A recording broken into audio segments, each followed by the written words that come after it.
This is my full review of the Samsung Q65T, also known as the Q60T depending on which colour you have. This is Samsung's entry-level QLED, but is it any good and is it something that you ought to be spending your money on? Well, let's take a closer look and find out. Don't forget to hit the red button to subscribe and give this video a thumbs up and click the notification bell to get my next video first. Those of you that are interested in the unboxing and the setup and want to know exactly what you get in the box, then I have already done an unboxing video and setup. That I'll link in the description, and so therefore you can watch that. So this video is going to be purely about the TV. Now, just one thing to point out, the difference between the Q65 and the Q60T is purely just the colour. Now here in the UK we get two controllers. One is the bog standard, what I call the ugly one on the left, and the other is the far sleeker, more polished looking version, which is really good to use, very comfortable, and has all the function that you need. Now in the US I'm not sure whether you get this version, so if anyone has got this TV in the US, can you confirm whether you get that controller? In terms of thickness, this TV is just 5.74 centimeters thick, and that looks great whether it be wall mounted or on its stand. What's quite not so good though is the inputs in the back. There are just 3 HDMI, none of these are HDMI 2.1. The HDMI 2 also doubles up as an audio return channel. It's also worth noting that just 2 of those HDMI inputs are side entry inputs, whereas there is one HDMI 3 port which is a rear facing. So depending on how you're positioning your TV, you might want to bear that in mind. The legs that come with this TV are great. They literally just slot and lock into place and no screws are required at all. And that's great. You can literally just pull them out when you've finished. Now the overall look of this TV I think is great. It's got very minimal bezels and it looks like the TV that it costs. Speaking of cost, it's really strange because in the UK at the moment this is £1,199, which equates to around about $1,350. Yet in the US the Q60T, which is the same model, just a different colour, you can get for around $700, and that is a massive difference. Now here in the UK we're quite often used to being the poor relation when it comes to getting the best deal for a TV, but that is just a crazy difference in price. That's almost half the price of what we equivalently would have to pay for this TV in the UK. And currently here in the UK you can actually pick up last year's model, the Q60R, for just £700 on Amazon. I'll drop a link in the description for you. Now that is, in my opinion, a far better buy. Not only are you saving almost £500, but you are getting extras as well, because that panel, in my opinion, from last year is better than this year's. Now another big difference with this TV compared to last year's model is that this doesn't have variable refresh rate and it's only a 60Hz panel. So if you are planning on playing games and you're quite keen on gaming, well then you're definitely going to notice those two differences. So again, another reason to point you towards last year's model. Now you may read the headline having HDR10 Plus is a good thing, however it's also about how it's delivered, and what we found is that this is really a very poor representation of what HDR should be. Obviously with any LED panel it's not going to produce the same level of blacks that an OLED would.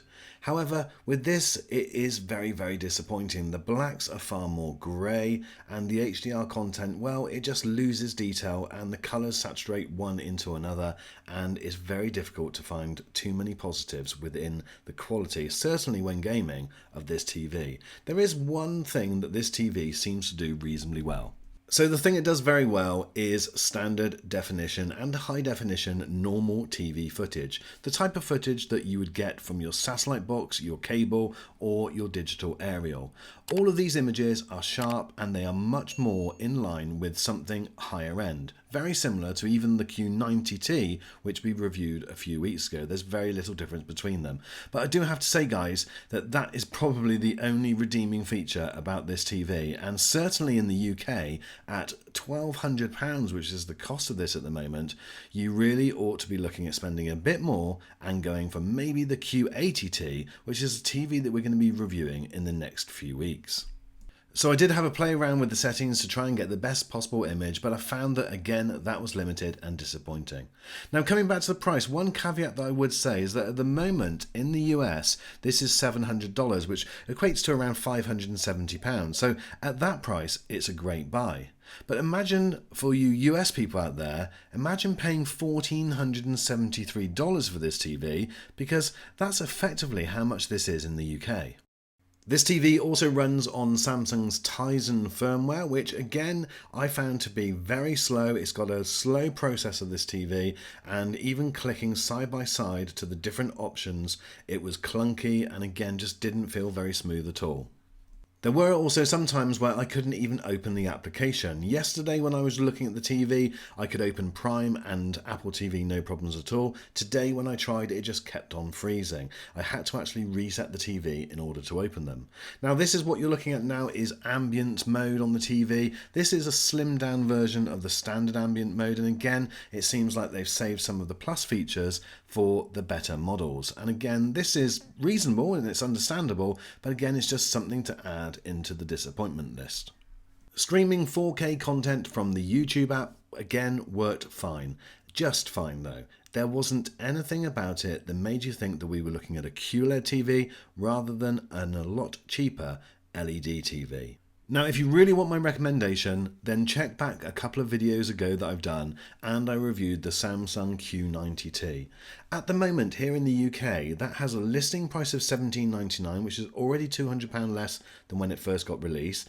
Plus, you can claim £300 cashback via redemption. I'll leave the link there, but that brings that TV in, which is an amazing TV, at £14.99, whereas this one in the UK is an incredibly high £11.99. Now, it does tend to be when you do this job and you review things like the Samsung range of TVs and the LG range, they've got their own very loyal fan base. But I am genuinely interested from any Samsung QLED fan that's got this TV. Have I just got a bad set? Am I missing the point? I really just don't see that this has got pretty much anything going for it at all.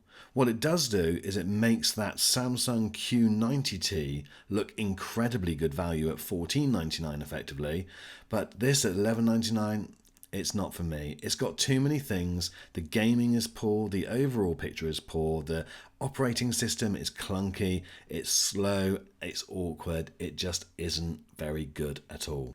I'm sorry Samsung, but on this occasion it just isn't good enough. This is a poor effort in this day and age. And for the price, certainly in the UK, I don't know what you're thinking of. It is crazy. So my friends out there that are considering this TV, just do not buy it. Either go for last year's model and save £500, or probably my main advice would be spend £300 more, get the Q90T, and then you've got a TV that is going to make you smile every time you turn it on. Thanks for watching this video as always, my friends. If it has been helpful and you're not a Samsung fanboy, then just give us a thumbs up. Nice to see you guys.